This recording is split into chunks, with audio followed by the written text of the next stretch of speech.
This is Jim and welcome back to my YouTube channel. At ito na nga, ating featured story for tonight, ang love story ni David Licauco at saka ni Alex Manalang. So, for this story, it goes way back 2022, no? Yung MK days. So, tinanong nga si Barbie, Barbie, kayo pa rin ba ni Jack? Oo, sabing gano'n daw ni Barbie. Tapos, ingat ka ha, baka mapol ka dyan kay David. Sabi daw ganun kay Barbie. Matagal ako mapupol, sabi daw ni Barbie. May boyfriend ako, sabing ganun. Basta mag-ingat ka dyan, sabing ganun daw nung nag-warning sa kanya, na nakausap niya. So, kaya pala ganun, ito yung mga mangyayari, guys. So, first, actually, nakapag-break si David Licauco, or nag-break si David Licauco at saka yung ex niyang si Bea na may-ari ng Fatima. This was we're not 100% sure of the dates, basta na-announce siya doon sa Fast Talk. I think that was February, or yes, parang February 2023 na nung na-announce yun. At nagtataka nga kami kung bakit parang hindi naman affected si David. Parang hindi naman masakit na siya yung loob niya. Parang hindi siya heartbroken. So, inakala namin na si Barbie Fortesa yung dahilan kung bakit hindi siya heartbroken. And then, eventually nga, nagkaroon siya ng girlfriend by May yata or June 2023. So, it was Kisen. Nung unang lumabas yung video ni Kisen tsaka ni David, that was May pa 2023. So, after nga nung lumabas yung video, nung June nga, nung birthday niya, ay yung first first time na nag-post si Kisen na siya yung kasama ni David Licauco sa date. So, yun nga, medyo nakabash si Kisen, ganon. At, yun pala, si Kay pala ay rebound lang. Yes, rebound pala siya, rebound girl. Now, akala namin it was for Bea or maybe kay Barbie. Okay lang nakalikas kami noon Akala namin kay Barbie ka talaga kasi kaya nga hindi siya affected, di ba? Baka dahil nagustuhan niya na si Barbie. Kaya lang, dahil si Barbie may Jack pa, kaya siguro naghanap siya ng iba, si Kay. So, akala namin ganun. Pero hindi pala. Ganito pala yung nangyari. So, after niya makipag-break kay Bea, ay,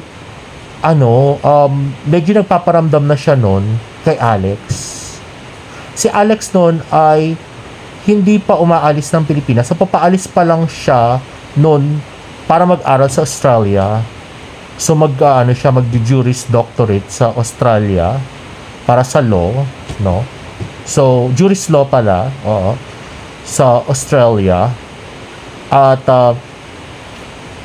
bago nga siya umalis ay medyo nagparamdam nga si David Licauco. Kaya lang nabusted si David Licauco nung panahon na yon kasi parang ayaw nga nung girl ng artista, si Alex. Ayaw niya ng artista kaya nabusted si David Licauco. So for that, kasama nga yun doon sa interview, no, na yun nga, isip nila kay David Licauco parang fuckboy kasi nga siya, artista siya, 'di ba? Pero normal lang daw siyang tao. So, yun nga, nung nabusted siya, doon siya naghanap ng rebound girl. Yun nga si Kay. So, yun nga, rebound girl, si Kay. Pero ang mahal niya talaga, ang gusto niya talaga nun si Alex. So, dun nga, let's play yung yung mga natin, kinumpile natin, guys. So, ito yung sa bench ni David. Ito. Ayan. So, kaya pala may mga ganitong tweet si David Licauco. This was way back June 4, 2023. Low-key wanna study masters in Sydney. So, kaya pala niya gustong mag-masters in Sydney kasi gusto niyang sundan si Alex na mag-aral sa Australia. Si Alex kasi nasa Australia na nun. Although Melbourne nga si Alex. So, yun. Gusto pa rin mag-aral ni David sa Sydney. Kasi nga medyo connected nga kay kay Alex. Si Alex talaga yung inaano niya, sinusundan niya sa sa Australia noon pang 2023. Kasi yan talaga yung gusto niyang ligawan. Eh nagkataon hindi siya sinagot yun. Eh di naghanap siya ng rebound girl. Yun nga, si Kay. Yung kanyang naging girlfriend. At next naman, ito yung sa Canberra. Canberra giving me twilight feel. I need my own Bella. O, diba? So, ito nagpaparamdam na siya nun kay nagpaparamdam pa rin siya ng konti kay kay Alex nun. Pero ito, dinidate niya na rin nun si si Kay nun. So, ito pag-girlfriend pag-girlfriend niya na si Kay nun. We're not 100% sure, no? Kasi hindi naman sinabi sa amin ni David kung kailan sila naging magjowa ni Kisen. Pero, based from what we know, siguro mga June sila naging magjowa or May. Kasi April nung nag-start siyang i-follow si Kisen sa si Kay sa Instagram. Tapos,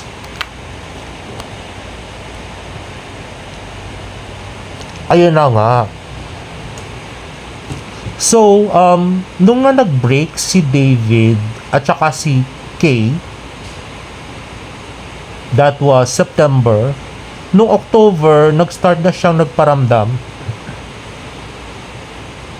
kay Alex. So, paramdam lang. Hindi pa naman naliligaw. Nagpaparamdam lang. Kaya may ganito siyang post, finally after 2 years. So, ang tagal namin iniisip kung ano yung ibig sabihin nito. So, kaya pala ganyan, kasi nagpaparamdam na siya kay Alex. So, iniisip niya na napupunta siya ng Australia at susundan niya nga si Alex doon.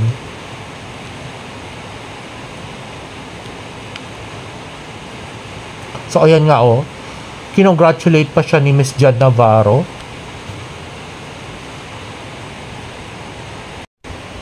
So, parang long time na yan, pinaplano niya palang na sumunod kay Alex noon. Nung October kasi niya pinost to eh. So, by January nga, bago siya nagpunta ng vegan, naglaking taping ng vegan for SNMM movie, ay inasikaso niya na nga yung visa niya papuntang Australia. So, after that, pare, ba't ka malungkot? Kasi ako na-reflect.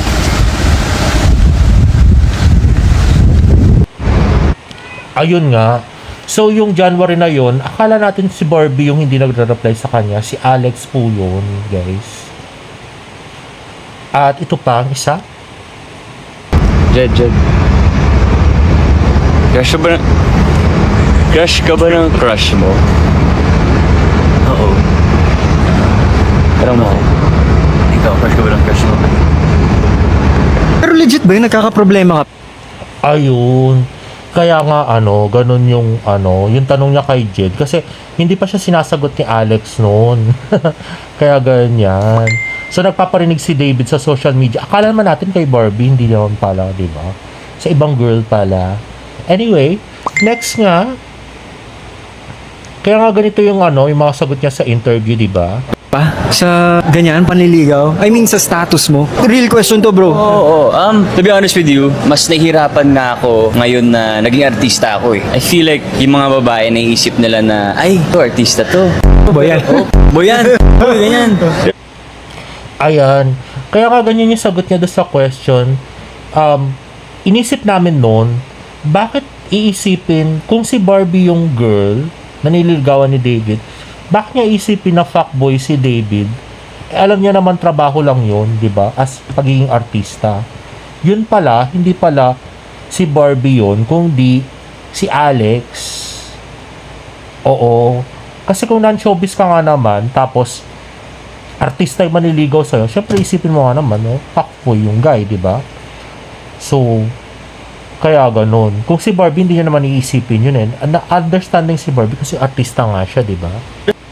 Sa totoo lang, normal pa rin naman ako. Trabaho lang naman yung pag-aartista. Hindi lang pala ako yung nahihirapan. Oo, parang may kasama ka. O, di ba? Ayun. So, nun nga, February nga, nung palagay namin ay sinagot ni Alex si David Licauco. Kasi nga sobrang saya niya doon. Hindi ko pala na-include dito sa sa PowerPoint, sorry. Pero, feeling na din namin, na-attract si yung, nagkaroon ng feelings rather, si Barbie Fortesa kay David Licauco. Kasi, nung mga panahon na to, talagang in-include niya si David Licauco doon sa speech niya, di ba? Doon sa PMPC Star Awards to in-include niya talaga si David Licauco. Let's watch this. When you least expected. And for me, that's David. Oh, like, gulat ka, di ba? Ayun na nga. So, parang wini-win back siguro ni Barbie para si David. Kasi, yun nga, nagkaroon na rin siya ng feeling siguro kay David Licauco noong mga time na yon. Kaya lang, hindi nga na-reciprocate ni David kasi hindi naman siya nililigawan. So, ito nga, yung sa Jayco.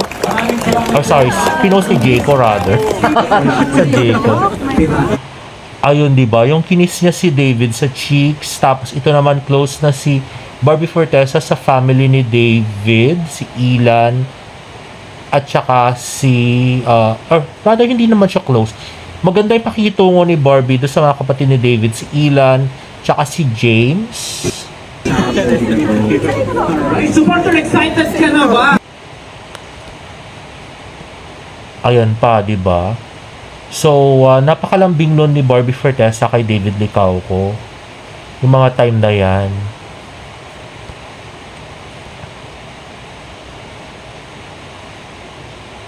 Ayan, nung wala pang balita nun kay Alex. So, hindi pa natin alam nun na may Alex pala. Medyo naghihinala na kami, kaya lang, wala pang nagsabi sa amin ng information Kailan, recently lang, June lang sinabi sa amin, actually, yung information ng aming source. Ayan, so kinikilig pa tayo sa kanila at kinikilig pa rin si Barbie doon. So now that At ito naman yung interview ni Miss Tony Gonzaga na isa pang luminaw sa sitwasyon na yun nga, parang hindi nga nililigawan si Miss Barbie Fortesa. So, ibig sabihin, merong iba, guys. I'm single, I don't know when someone is trying to show interest or just really genuinely like caring for me or talagang friendship lang yung gusto or flirting na ba to. Hindi ko manavig mo ngayon. Nakaganyan ba siya? Ayun. So, dun nga, parang narito pala si Barbie Fortesa kay David Licauco kung ano ba yung ginagawa ni David, kung friendship lang ba, kung he genuinely cares for her, kung napaparamdam ba.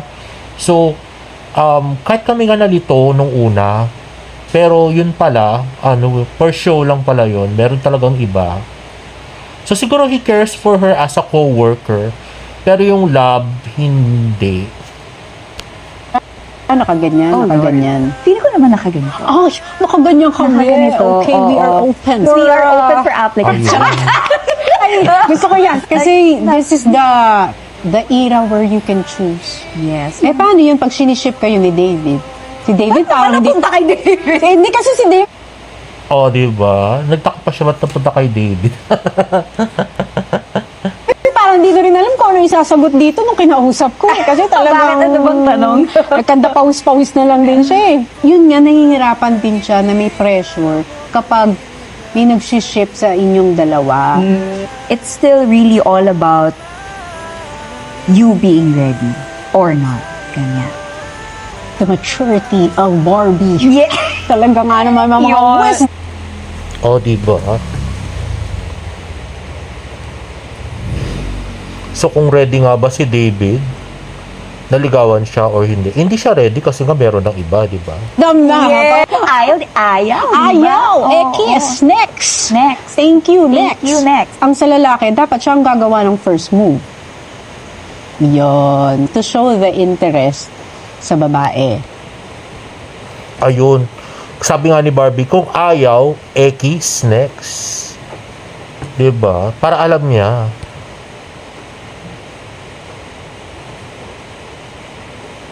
So, talagang nag-serve na lang siya ng gano'n.